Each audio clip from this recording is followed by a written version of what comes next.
안녕하세요. 크립토 노마드입니다.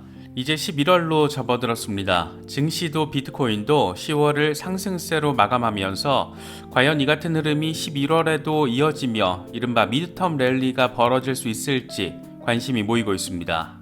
10월 마지막 거래일에 뉴욕 증시 3대 지수는 모두 하락 마감했습니다. 미국 연준의 금리 인상 결정을 앞두고 숨고르기에 들어간 모습을 확인했는데 그래도 10월 전체로 놓고 봤을 때 다우지수가 14% 상승률을 보이면서 월간 기준으로는 1976년 1월 이후에 가장 높은 상승률을 기록했습니다. 나름 증시가 10월 업토버를 장식하면서 선방을 했다라는 점 느낄 수 있는 그런 부분입니다. 비트코인 역시 아주 만족스러운 흐름은 아니지만 그래도 10월 한 달 동안 5% 넘는 상승률을 확인했고 지금도 2만 달러 위에서 다지기를 이어가는 상황 보여주고 있습니다. 금리 리스크로 인해서 방향성이 아직 확실하게 잡혔다 이렇게 말하긴 어렵겠지만 그래도 상대적으로는 긍정적인 기대감이 조금 더 자리하고 있다라고 바라볼 수 있지 않을까 생각됩니다. 비트코인도 비트코인인데 이더리움이 꽤 단단한 흐름을 보여주고 있어서 주목도를 높이고 있습니다.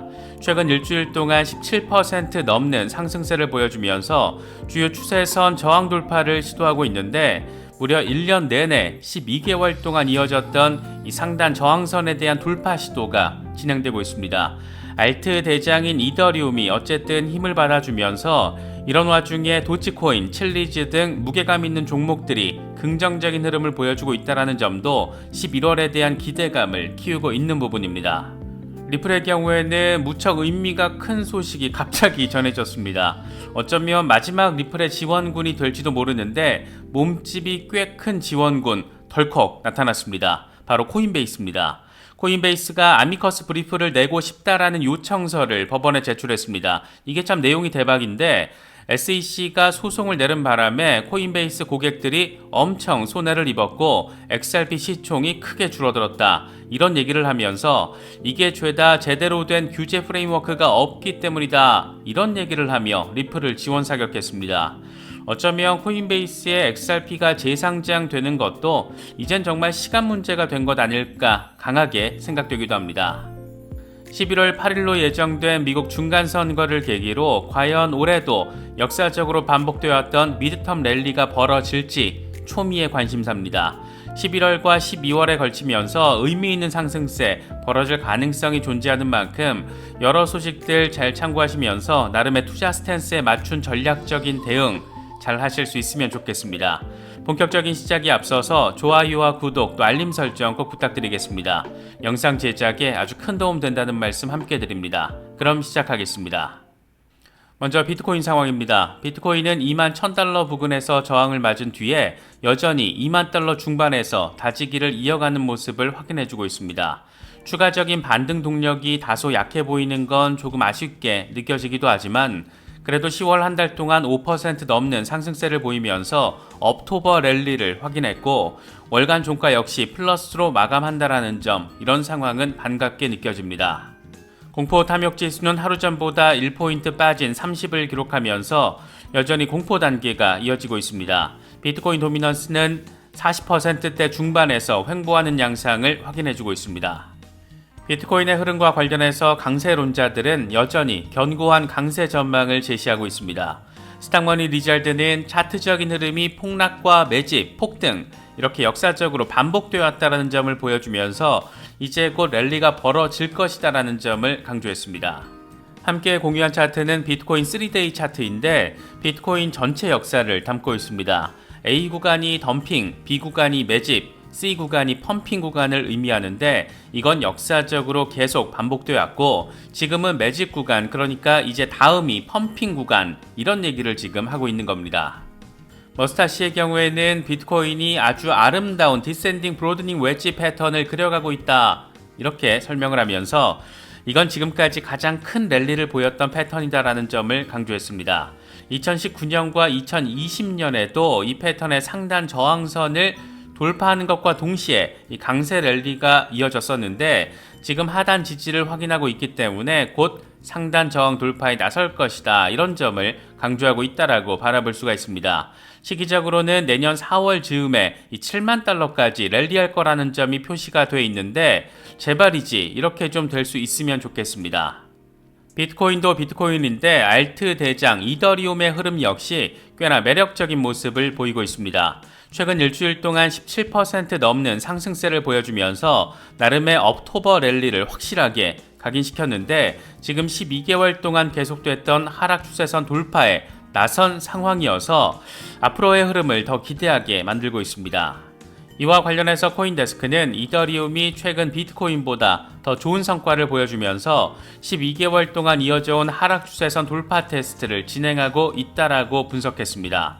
그러면서 이더리움이 머지 이후에 신규 공급이 사실상 제로 수준으로 감소하면서 디플레이션 성격이 강화됐다라는 점을 강조했습니다. 그러면서 이번 하락 추세선에 대한 돌파에 성공을 할 경우 시장 참여자가 증가할 가능성이 있다라고 전망했습니다. 매수세가 더 달라붙게 될 거라는 겁니다. 비트코인리스트의 경우에는 11월에도 이더리움의 시장 지배력이 계속 강화될 가능성이 있다라고 전망했습니다. 이 매체는 이더리움이 최근 비트코인보다 더 좋은 실적을 보여주면서 시장 지배력이 계속 강화될 가능성이 높아졌다.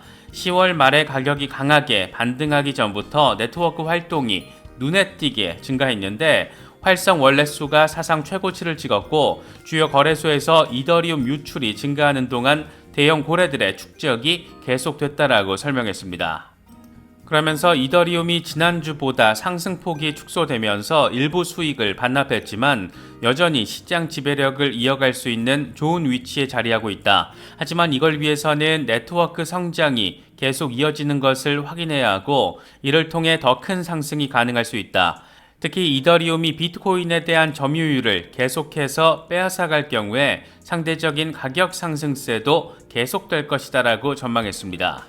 주요 알트코인들의 흐름 역시 긍정적인 기대감을 더하고 있습니다. 최근 도치코인이 알트 시즌에 대한 기대감을 엄청 키웠는데 월드컵을 앞두고 팬토큰, 칠리즈의 성장세가 계속 이어지고 있는 것으로 나타났습니다.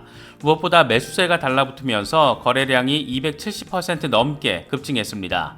칠리즈의 긍정적인 흐름과 관련해서 유투데이는 최근까지 보여진 의미 있는 파트너십들 그리고 11월 카타르 월드컵 등의 주요 스포츠 행사가 칠리즈의 강력한 성장 요인이라고 분석했습니다.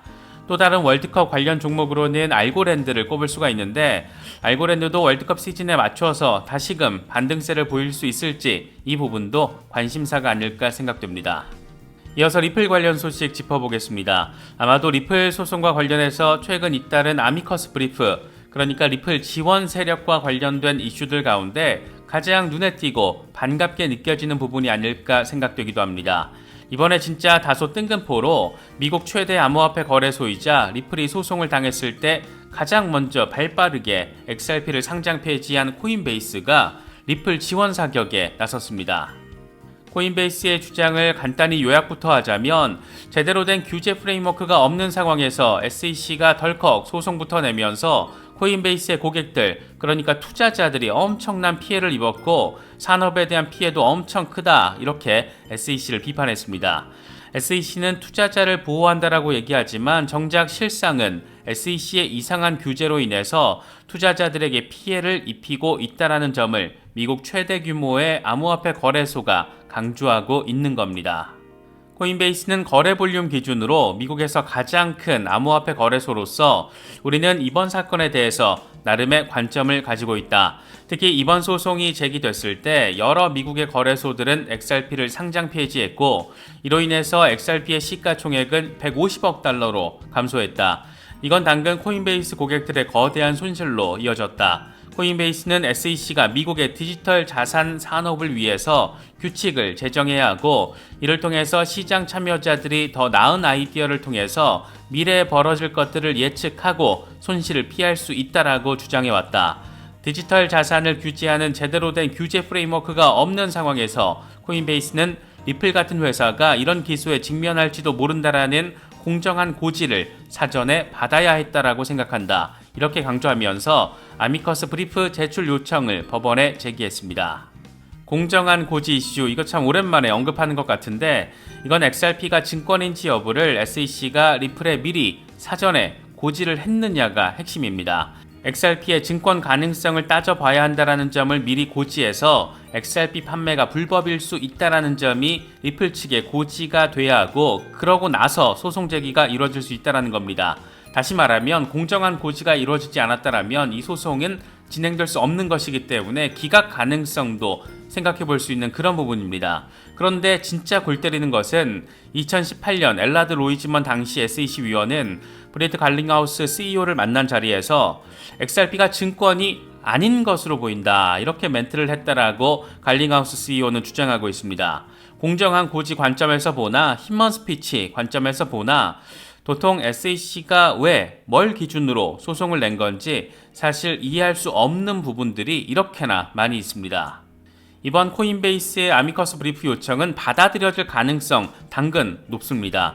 지금까지 법원은 아미커스 브리프 요청과 관련해서 한 건도 빠짐없이 승인했고, 재미있는 것은 이번 리플 소송의 모든 아미커스 브리프는 죄다 리플 측을 지원하는 내용이라는 겁니다. 아미커스 브리프를 놓고 법정의 친구 이런 표현도 사용하던데, 이 정리해서 보면 SEC는 친구 하나 없다라는 점, SEC의 주장을 지원하는 지원군 하나도 없다라는 점 확인할 수가 있습니다. 정책적인 결정이 아닌 정치적인 결정으로 뭔가가 진행됐을 때 벌어지는 가장 최악의, 가장 거지 같은 상황을 미국 SEC가 아주 선명하게 잘 보여주는 것 같습니다. 리플 소송 약식재판 브리핑은 11월 15일에 종료가 됩니다. 브리핑 종료 이후에 내년 3월 이전에 최종 선고가 나올 것으로 기대되고 있습니다. 특히 약식재판 브리핑 종료 직후 11월 16일부터 이틀 동안은 리플의 연례 행사 리플 스웰 글로벌이 영국 런던에서 열립니다. 리플의 중장기적인 계획, 비전이 공개되는 자리이고, 그래서 이때 전후에서는 XRP가 시세를 받는 모습을 자주 보여왔습니다. 지난해의 경우에는 리플 유동성 허브 계획이 리플 스웰을 통해서 공개돼서 꽤나 주목도를 높였습니다. XRP 홀더분들은 11월 중순에 이렇게 굵직한 캘린더 일정들이 자리하고 있다는 점도 참고하시면서 시장 바라보시면 더 좋을 것 같습니다. 부디 11월 한 달 동안 모두가 바라는 미드텀 랠리 펼쳐질 수 있기를 기대하고, 그렇게 구독자분들 모두 원하시는 결과 얻으실 수 있기를 기원하겠습니다. 이번에 준비한 영상은 여기까지입니다. 영상이 도움이 되셨다면 좋아요와 구독 또 알림 설정 꼭 부탁드리겠습니다. 영상 제작에 아주 큰 도움 된다는 말씀 함께 드립니다. 언제나 성투하시기를 기원하겠습니다. 시청해주셔서 감사합니다. 지금까지 크립토 노마디였습니다.